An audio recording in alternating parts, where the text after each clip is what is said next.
यादें तेरी ओ तन्हाइयाँ मेरे साथ रहती हैं परछाइयाँ तेरी ख्वाहिशें थी तुझको खो दिया मुझे प्यार करना ना आया तू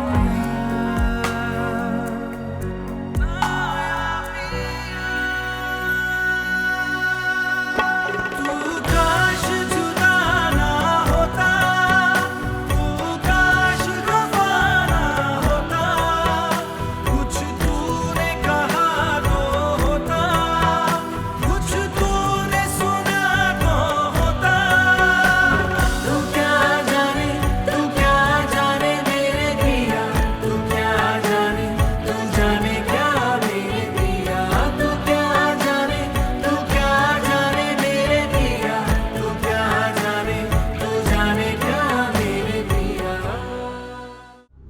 ये तुम्हारी मामा आजकल बहुत ही ज्यादा फिक्र नहीं कर रही है तुम्हारी? कुछ ज्यादा ही परवाह करने लगी है मेरी। लगता है बहुत वक्त आ गया उनके पास। पहले तो हमेशा मसरूफ रहती थी, उन्हें पता ही नहीं होता था कि मैंने लंच किया भी है कि नहीं। 2-3 दिन की बात है, वो अपनी रूटीन पे आ जाएंगी। वो आप नहीं जानती, वो बुरी सोहबत में पड़ गई है और इसमें कहीं ना कहीं मेरा कसूर है। मैं उसे वो तवज्जो नहीं दे पाई जो उसे उस वक्त चाहिए थी। लड़कियों के पीछे ख्वार होता होगा और क्या करेगा। ये बात उसके सामने कह भी मत देना, गुस्सा हो जाएगा वो। मुझे ना उसके गुस्से की कोई परवाह भी नहीं है। अच्छा चलो जाके बर्तन धो, बस तुम लोग से बातें करवा लो। मैं नहीं जा रही किचन में, बहुत गर्मी है। चुप करोगे तुम लोग? जब भी घर में आओ ना यही शोर सुनने को मिलता है। तू काश जुदा ना होता तू काश वफा ना होता।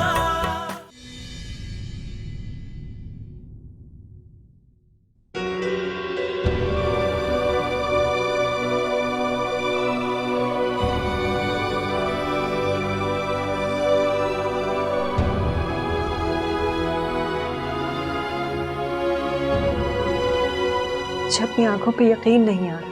बस देख लो, जब किस्मत में मिलना लिखा था। प्लीज बैठे ना। बैठिए। हैं? किसे बेवकूफ बना रहे हो भाई? इतनी अमीर लड़की और वो भी तुमसे शादी करेगी? चलो मान लिया अगर तुम्हारे मोहब्बत के जाल में फंसकर उसने तुमसे शादी कर भी ली तो इस घर को देखकर ना वो सारे जाल तोड़वा कर भाग जाएगी। मैं तो कहती हूँ भाई इतने बड़े बड़े ख्वाब मत देखो। कर दी ना तूने 2 टके की बात।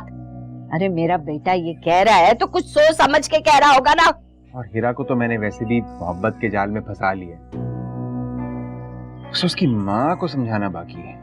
हीरा कहीं नहीं जाती अब, ये बात तो पक्की है। और एक बार उसकी माँ को राजी कर लिया ना तो फिर ये जो तुम लोग थोड़े थोड़े पैसों के लिए लड़ते हो ना, इससे जान छूट जाएगी मेरी। और वैसे भी अम्मा, एक बार मेरी उससे शादी हो गई ना तो तेरा बेटा करोड़पति बन जाएगा। समझ रही है? करोड़पति।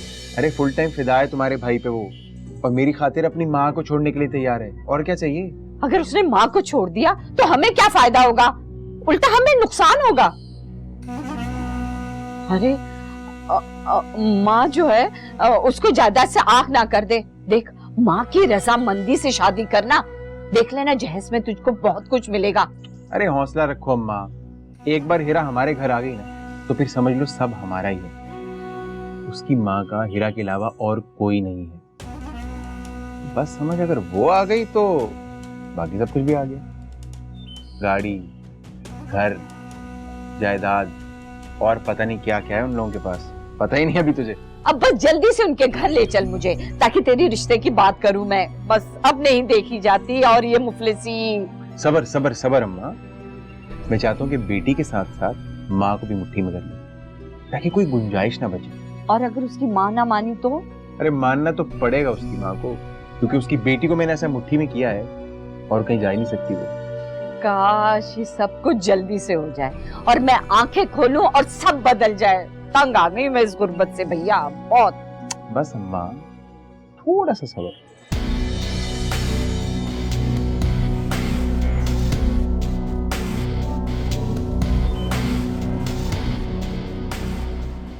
इतने सालों बाद यूं अचानक, मुझे तो यकीन नहीं आ रहा। कहाँ चले गए थे आप लोग? जानते हैं मैंने आपको तलाश करने की कितनी कोशिश की, लेकिन आपके घर गई तो पता लगा कि आपने तो घर ही छोड़ दिया। जब किस्मत में ही वहां से जाना लिखा था तो बस हम चले गए। लेकिन आपको तो वो घर बहुत अजीज था, क्यों छोड़ दिया? उस घर से ज्यादा अजीज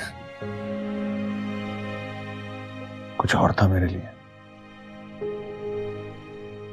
उसके लिए बेच दिया। मैंने आप लोगों को बहुत याद किया, बहुत कोशिश की आपको तलाश करने की। खैर, दे मुझे उसका नंबर, मैं अभी उसे फोन करके यहाँ बुलाती। कहाँ?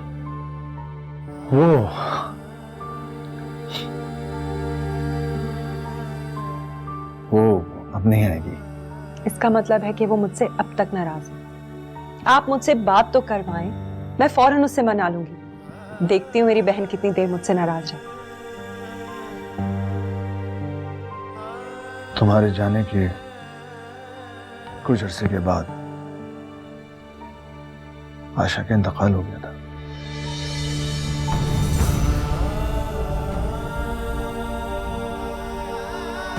क्या? कैसे? उसकी तबीयत बहुत खराब रहने लगी थी, लेकिन वो डॉक्टर के पास जाने को तैयार ही नहीं थी। फिर एक दिन मैं उसे जबरदस्ती डॉक्टर के पास लेकर गया तो पता चला कि उसे कैंसर है। उसके इलाज के लिए मैंने वो घर बेच दिया था। फिर मैं सब कुछ छोड़ छाड़ कर उसे अपने साथ बाहर ले गया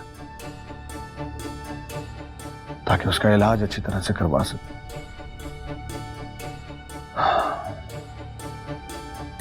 लेकिन फिर डॉक्टर्स ने बताया कि उसका कैंसर बहुत फैल चुका था, लास्ट स्टेज थी। हमने इलाज शुरू करने में बहुत देर कर दी थी। कुछ नहीं हो सकता था। मैं चाहकर भी उसे नहीं बचा सका। आशा सिर्फ मेरी बीवी नहीं बल्कि मेरी मोहब्बत थी। मैं उसके लिए सब कुछ लुटाने को तैयार था, लेकिन बस कुदरत को यही मंजूर था। मुझे यकीन नहीं आ रहा, इतना सब कुछ हो गया, आपने मुझे बताया तक नहीं। कम से कम मैं एक बार उससे मिल ही लेती, हम दोनों अपने गिले शिकवे दूर कर लेते। मुझे क्या पता था कि मैं वहां से खाली हाथ लौटूंगा और वो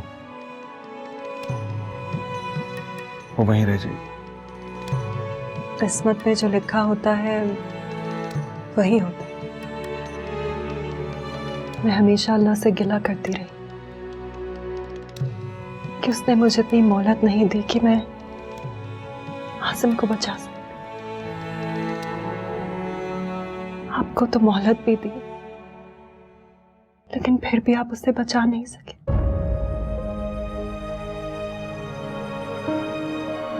किस्मत का लिखा कौन टाल सकता है? हम सबका एक मुकर्ररा वक्त है जिसमें हमें वापस जाना। बिल्कुल ऐसा ही है।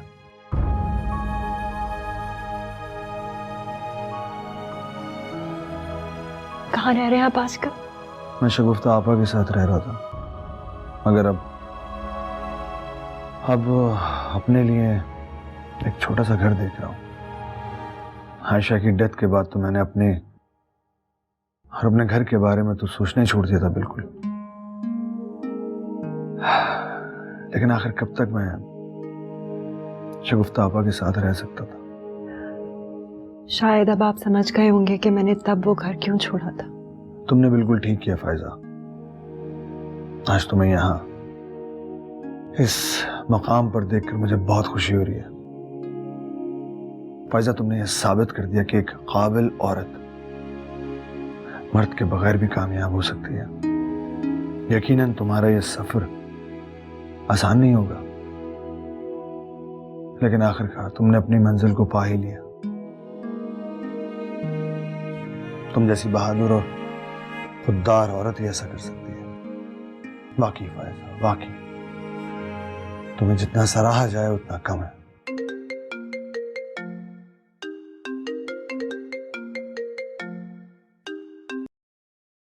अस्सलाम वालेकुम बेटा। मामू कहाँ हैं आप? अरे बेटा, तुम्हें बताया तो था, एड्रेस मिल नहीं रहा क्या? मुझे लगता है कि मैं कहीं करीब ही हूँ, लेकिन एग्जैक्ट लोकेशन समझ नहीं आ रही। अच्छा सुनो सुनो बेटा, मैं तुम्हें लोकेशन सेंड करता हूँ, उसके बाद तुम आसानी से आ जाओगे। जी ठीक है मामू। खुदा हाफिज। शगुफ्ता आपा का बेटा है अरसलान, बस वो मुझे पिक करने के लिए आया, बस उसे लोकेशन सेंड कर रहा हूँ। ये तो अच्छी बात है, वो आ जाए तो फिर मैं खाना लगवाती हूँ।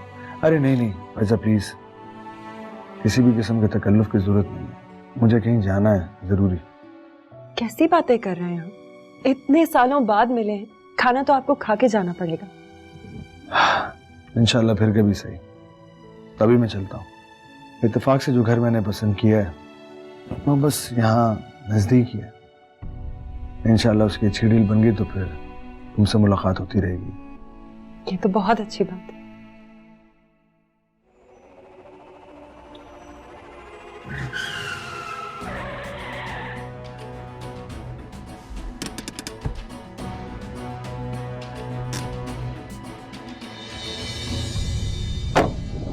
What the hell man, नजर नहीं आता क्या तुम्हें? क्यों किसकी जान खतरे में डाल रहे हो? जब गाड़ी चलानी नहीं आती तो लिए क्यों फिरते हो? या तो फोन पे बात कर लो या गाड़ी चला लो। गलती आपकी भी है, अब इतना तेज ड्राइव कर रही थी। वाह वाह, लड़की ड्राइविंग कर रही है तो इसका मतलब एक्सीडेंट उसी की वजह से हुआ होगा। तुम लड़कों को तो सब ड्राइविंग आती है, हम तो यहाँ झक मारते हैं।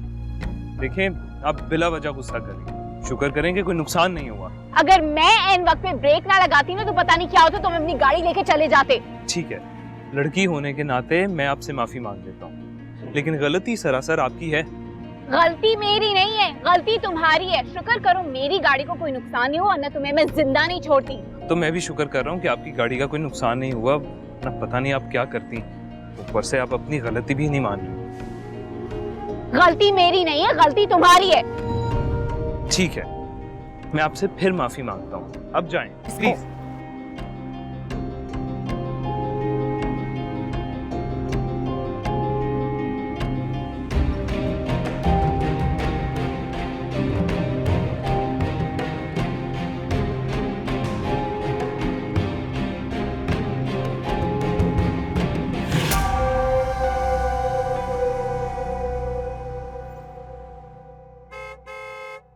मेरे ख्याल में अरसलान पहुंच चुका है, चले मैं चलता हूँ। मैं आपको बाहर तक छोड़ती हूँ।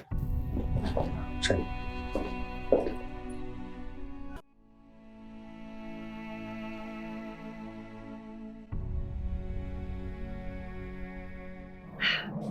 पहचाने आप हेरा? ये हेरा? क्या हुआ, भूल गए आप इसे? माशाल्लाह, कितनी बड़ी हो गई। उस वक्त कितनी छोटी हुआ करती थी। आशा इसका बड़ा जिक्र करती थी। आखिरी वक्त में भी आशा की जुबान पर सिर्फ हेरा का ही नाम था। ये खुशबू तो बहुत रहती थी उनके साथ। आई एम टायर्ड, मैं अंदर जा रही हूँ। अस्सलाम वालेकुम। अरे अरसलान बेटा, तुम यहाँ क्या कर रहे हो? तुम जानती हो इसे? हाँ, ये बदतमीज शख्स अभी मेरी गाड़ी से टकराने लगा था। सुनो हेरा बेटा, इसकी तरफ से मैं तुमसे माजरत ख्वाह हूं। चलें मामू? अरे बेटा, इनसे मिलो ना। ये है तुम्हारी फायजा आंटी, तुम्हारी आशा मामी की बहन समझ लो। तुम बहुत छोटे थे जब इनसे मिले थे। जी, मुझे लगता है मैं इनका जिक्र पहले भी सुन चुका हूँ। बहुत खुशी हुई आपसे मिलकर। मुझे भी। इसने बस अभी तालीम मुकम्मल की है अपनी। माशाल्लाह कंप्यूटर साइंस में मास्टर्स किया है। बड़ा फर्मा बरदार होनहार बच्चा है। मेरा बहुत ख्याल रखता है, अपने बच्चों की तरह अजीज है। जी तरह। इजाजत। खुदा हाफिज। चलो बेटा।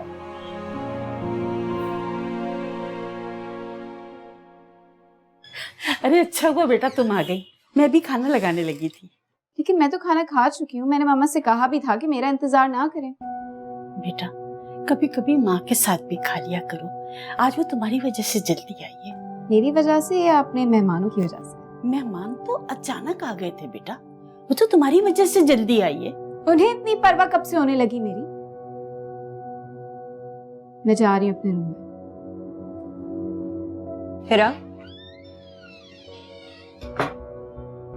आओ बैठो मेरे पास 2 मिनट, तुमसे बात करनी है।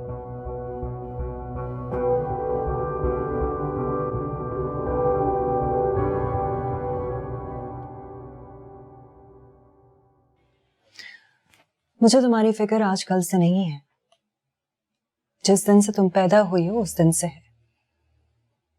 मैंने अपनी जिंदगी का एक एक पल तुम्हारे लिए जिया है। अगर तुम्हें ये लगता है कि ये सब कुछ मैंने खुद के लिए किया है तो तुम गलत सोच रही हो। मैंने तुम्हें अच्छी तालीम और एक अच्छी जिंदगी देने के लिए अपनी जिंदगी वक्फ कर दी। अगर मुझे सिर्फ अपने लिए ही सोचना होता तो मेरे लिए तो सब कुछ आसान था। किसी से भी शादी कर लेती और सुकून से जिंदगी गुजारती। लेकिन ऐसी सूरत में तुम्हारे साथ ज्यादती हो जाती। मैं तुम्हें सौतेले रिश्तों से बचाना चाहती थी। मुझे लगता था कि तुम्हारे लिए माँ का प्यार काफी है। मेरा तुम्हारे अलावा और कौन है? माँ के लिए औलाद से बढ़कर दुनिया में कुछ नहीं। मेरा मैंने जो कुछ भी किया है बेटा, तुम्हें एक पुरसाइश जिंदगी देने के लिए किया। ठीक है, ये सब मान लेते, लेकिन अब आप मुझसे क्या चाहती? बेटा मैं तुमसे कुछ नहीं चाहती। देखो, मैं तुम्हें ये सब इसलिए नहीं कह रही कि मैं तुम पे एहसान जताना चाहती। ये सब मैंने इसलिए किया क्योंकि ये मेरा फर्ज था। मैं तो सिर्फ ये चाहती हूँ कि तुम अपनी तालीम पर तवज्जो दो। और ये जो तुम रात देर तक अपने दोस्तों के साथ बाहर रहती हो, ये अच्छी बात नहीं है। आप मुझे अपनी मर्जी से चलाना चाहती हैं, राइट? तुमने हमेशा अपनी जिंदगी अपनी मर्जी से गुजारी है। मैंने तुम पे कभी कोई फजूल पाबंदी भी नहीं लगाई। और अब भी अगर मुझे तुम्हारी तरफ से कोई गलत रिपोर्ट ना आती तो मैं ये सब कुछ नहीं कहती। क्या मतलब है आपका? देखो बेटा, मैं तुम्हारी तरफ से बहुत परेशान रहती हूँ। मेरी तुम्हारी प्रिंसिपल से बात हुई थी और वो मुझे बता रही थी कि तुम अपनी क्लासेस अटेंड नहीं करती, बल्कि हर वक्त अपने दोस्तों के साथ बिजी रहती। और तुम्हारे बहुत गलत किस्म के दोस्त हैं। अब आपको मेरे दोस्तों पर भी एतराज है? देखो बेटा, अच्छे दोस्तों की सोबत में रह के इंसान अच्छी बात सीखता है और बुरे दोस्तों की सोबत में रह के बुरी। इसीलिए कहते हैं दोस्त हमेशा सोच समझ कर बनाने चाहिए। ओके, लेक्चर खत्म हो गया आपका? अब मैं जाऊं? ये तैमूर कौन है? यानी आप मेरी जासूसी करवा रही हैं? और क्या क्या पता करवाया आपने? किसके साथ आती हूँ, किसके साथ जाती हूँ? जब सब पता है आपको तो मुझसे क्यों पूछ रही हैं? मैं अपनी जिंदगी अपने मुताबिक गुजारूंगी। मेरा मेरी बात सुन, तुम पर नजर रखना मेरी जिम्मेदारी है। और जहां तक मैं जानती हूँ, ये जो लड़का तैमूर है ये बिल्कुल ठीक नहीं है और बेहतर होगा कि तुम इससे दूर रहो। अभी आप उससे मिली नहीं और पहले अंदाजे लगाना शुरू कर दी। तो बेटा मिलवाओ मुझे उससे, अपने बाकी दोस्तों से भी मिलवाओ। मैं तो सबसे मिलना चाहती हूँ। मैं आपको किसी से नहीं मिलवाऊंगी।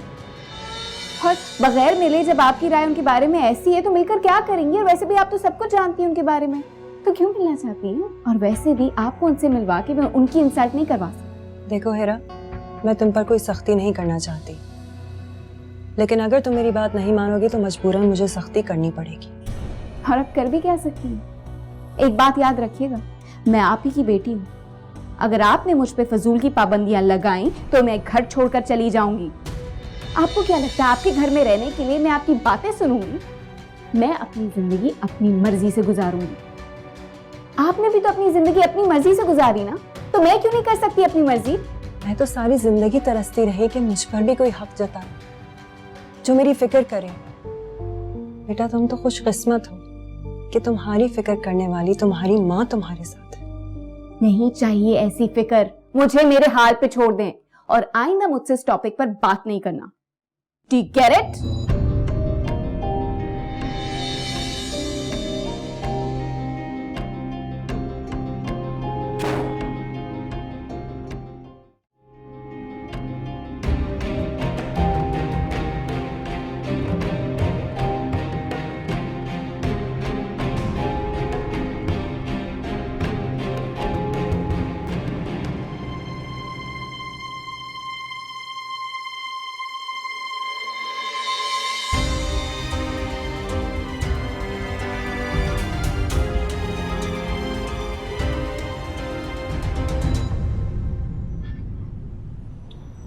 मामू, ये हीरा थी फायजा आंटी की बेटी। हाँ देखो यार, वक्त गुजरने का पता ही नहीं चला। जब हमारे पास थी तो गोद में खेलती थी, और आज देखो माशाल्लाह कितनी बड़ी हो गई है। बहुत बदतमीज लड़की है। अरे क्यों, ऐसा क्या कह दिया उसने तुम्हें? घर से बाहर उसकी और मेरी गाड़ी की टक्कर होने लगी थी। कसूर भी उसी का था, बहुत तेज गाड़ी चला रही थी। मैं तो आपसे बात कर रहा था और स्लो ड्राइव कर रहा था। बहुत बदतमीजी की उसने मेरे साथ। आखिर में मैंने ही सॉरी बोल के अपनी जान छुड़ाई। बहुत घमंडी लड़की है। हाँ, आखिर बेटी किसकी है? फायजा भी गुस्से की तेज थी, किसी को नहीं देखती थी, जो भी सामने आता था उसकी क्लास ले लेती थी। फायजा आंटी वही है ना जिनसे मामा आपकी शादी करवाना चाहती थी? हाँ, तुम भूले नहीं है बात? आयशा मोमानी की वफात के बाद मामा से कई बार आपसे उनका जिक्र करते सुना है, इसलिए ये बात अभी तक याद है। ये उन कई 100 लड़कियों में से एक थी जिनसे तुम्हारी मामा मेरी शादी करवाना चाहती थी। वैसे मामा की चॉइस बुरी नहीं थी मामू। अच्छा अच्छा, ठीक है, फिर तुम्हारी मामा से कहता हूँ कि वो अपनी पसंद की लड़की तुम्हारे लिए चुन ले। अरे नहीं नहीं मामू, ये जुल्म मत कीजिएगा, अपनी पसंद की शादी करनी। क्यों भाई, तुम्हारी मामा की चॉइस तो इतनी अच्छी है, फिर क्यों ऐसा कह रहे हो? चॉइस अच्छी है और आपके साथ उनकी जोड़ी बहुत अच्छी लगती है। वैसे मामू अभी भी मौका है, आप चाहें तो ट्राई कर सकते हैं। नोट कर रहा हूँ मैं अरसलान, तुम काफी शरारती होते जा रहे हो। लगता है तुम्हारे पाँव में जंजीर डालनी ही पड़ेगी। अभी जाके कहता हूँ मैं शगुफ्ता आपस में तुम्हारे लिए लड़की तलाश करें। रुक जाओ, ठहर जाओ जरा। मामू, फायजा आंटी तो बहुत ग्रेसफुल लगी है, लेकिन उनकी बेटी किस पे गई है? अरसलान तुम अभी तक वहीं अटके हुए हो? खैर तो है ना? मामू आप भी ना, इतनी नकचड़ी लड़की के बारे में मैं सोच भी नहीं सकता। चलो फिर ठीक है, खामोशी से गाड़ी ड्राइव करो।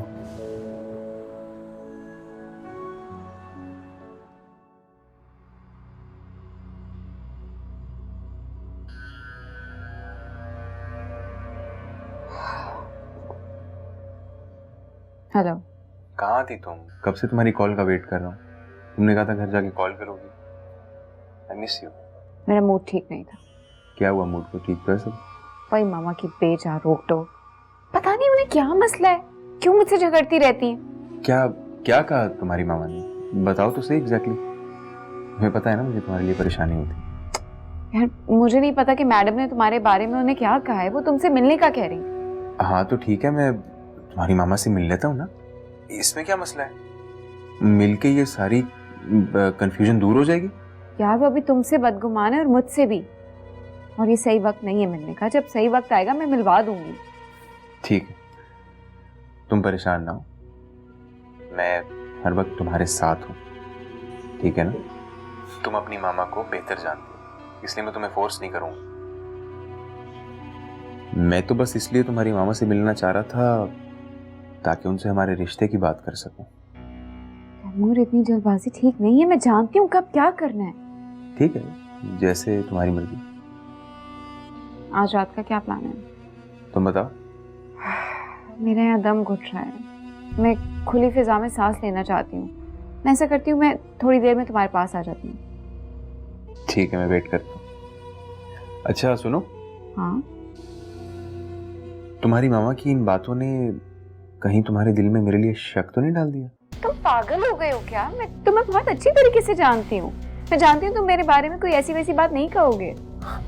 ये तो मैं जानता हूँ मेरी जान, लेकिन कहीं तुम अपनी मामा की बातों में आके मेरा दिल तो नहीं तोड़ दोगी ना? तुम्हारा दिल तोड़ना मतलब खुद का दिल तोड़ना। मैं तुमसे मोहब्बत करती हूँ, जिंदगी भर साथ निभाऊंगी, और आइंदा अगर ऐसा कहा ना तो अच्छा नहीं होगा। ठीक है, सुनो, लव यू। हाय।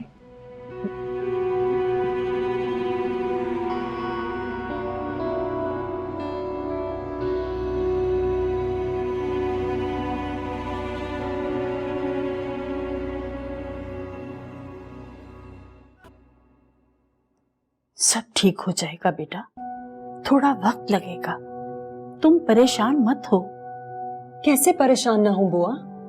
वो मुझे घर छोड़ने की धमकियां दे रही है। हुआ क्या ऐसे ये कि ऐसी तो कभी भी नहीं थी। इतनी बदजन हो गई है मुझसे। अपनी माँ की कुर्बानियों का इसके अंदर जरा एहसास नहीं है। मुझे तो यही डर है कि कहीं मेरे हाथ से ना निकल जाए। ऐसा कुछ नहीं होगा बेटा, उसे बहुत जल्दी एहसास हो जाएगा कि वो गलत कर रही है।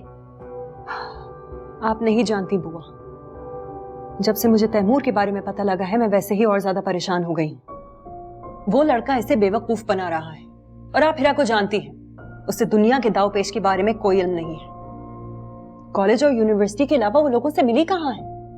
उसे नहीं पता कि लोगों के कितने चेहरे होते हैं। मुझे फिक्र है कि तैमूर की बातों में आकर वो अपना खुद का कोई नुकसान न कर बैठे। अच्छा तुम ऐसे करो, उस लड़के से मिलकर तो देखो। हिरा मिलवाने के लिए तैयार ही नहीं है। मुझे लगता है कि खुद कुछ करना पड़ेगा मुझे। तुम कहो तो मैं बात करूं? आप बात करके देख लीजिए, लेकिन मुझे नहीं लगता कि कोई फर्क पड़ेगा। अच्छा,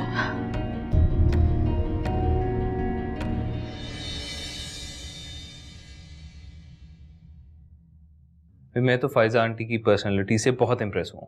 बहुत डिसेंट लेडी है। वैसे बहुत जिद्दी लड़की थी। याद है सुहेल, एक जरा सी बात पर कैसे घर छोड़ दिया था।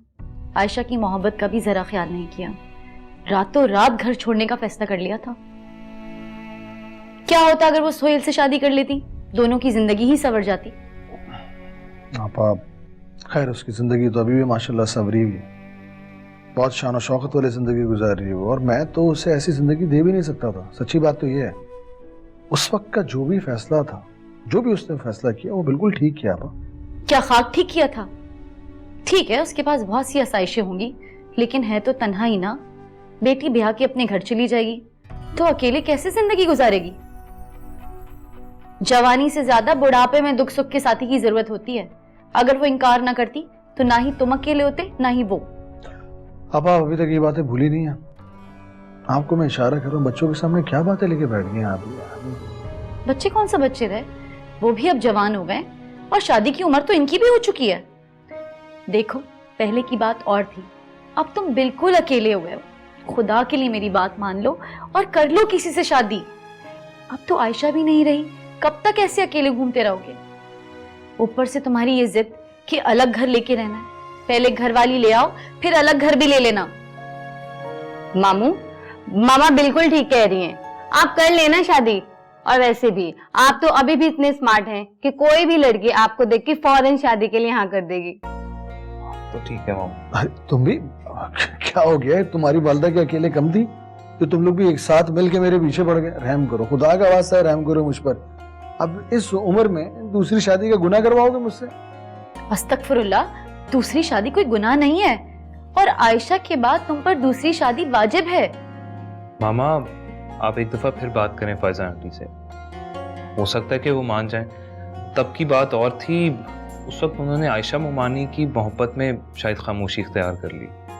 मेरे ख्याल से उनसे एक दफा बात करनी चाहिए। और मैं तो बात कर लूंगी, पहले इससे तो मना लो।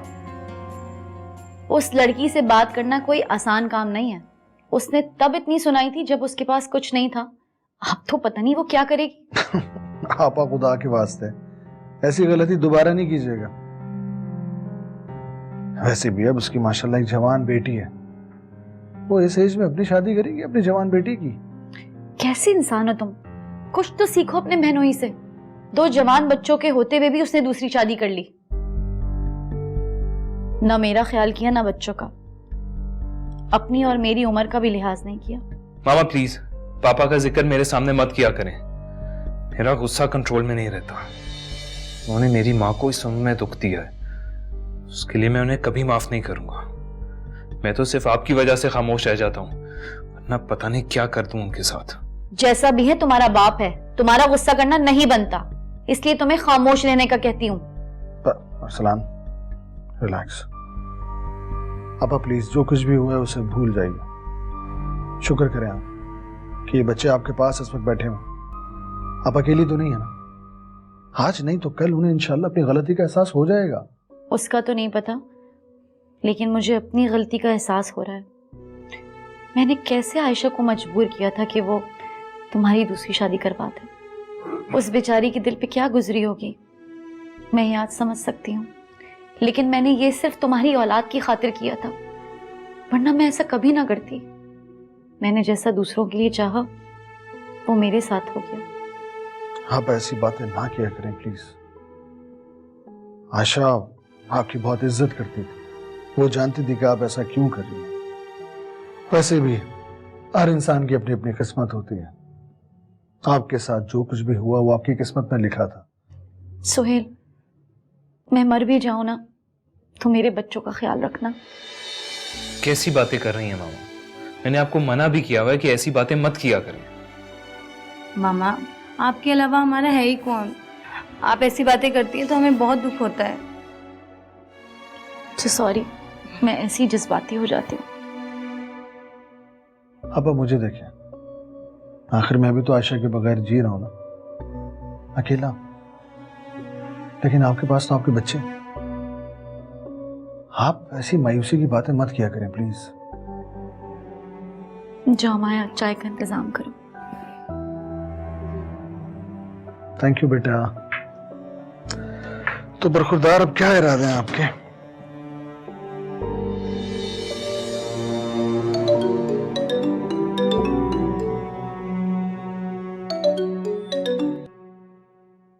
हेलो।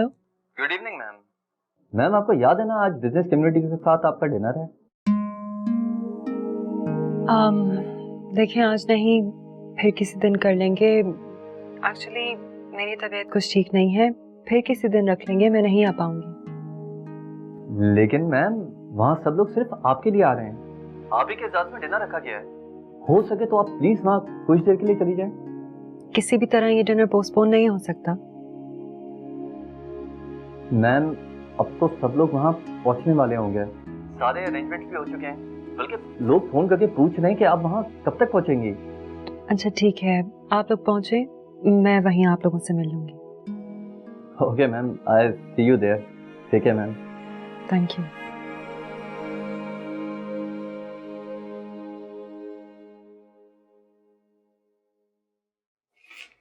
हिरा, कहाँ जा रही हो? अब आपको भी बताऊं? हाँ तो बताना पड़ेगा ना, इतनी रात को कहाँ जा रही हो? मैं किसी को कुछ भी बताने की पाबंद नहीं हूँ। तुम्हें कुछ एहसास है बेटा अपनी माँ का? तुम्हारी इन बातों से वो कितना परेशान होती है। क्या हो गया हिरा तुम्हें? क्या तुम्हें अपनी माँ की कुर्बानियां नजर नहीं आती?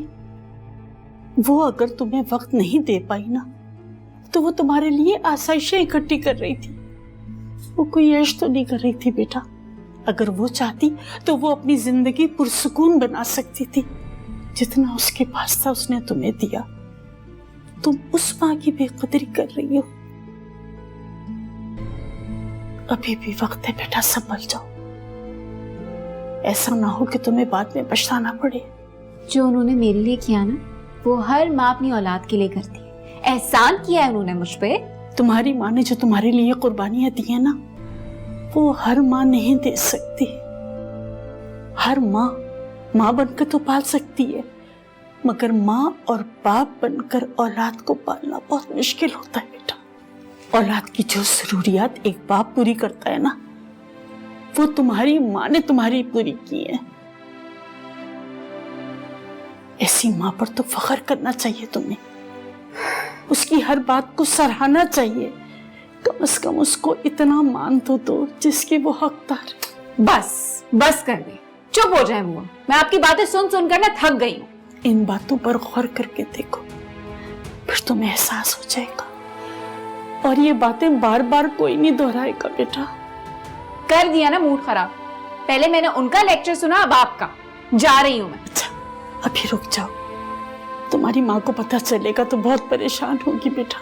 मैं बच्ची नहीं हूँ जो मेरे लिए परेशान होती है। मुझे अपने अच्छे बुरे का पता है। बेटा, औलाद कितनी भी बड़ी हो जाए, माँ बाप के लिए बच्चे ही रहते हैं।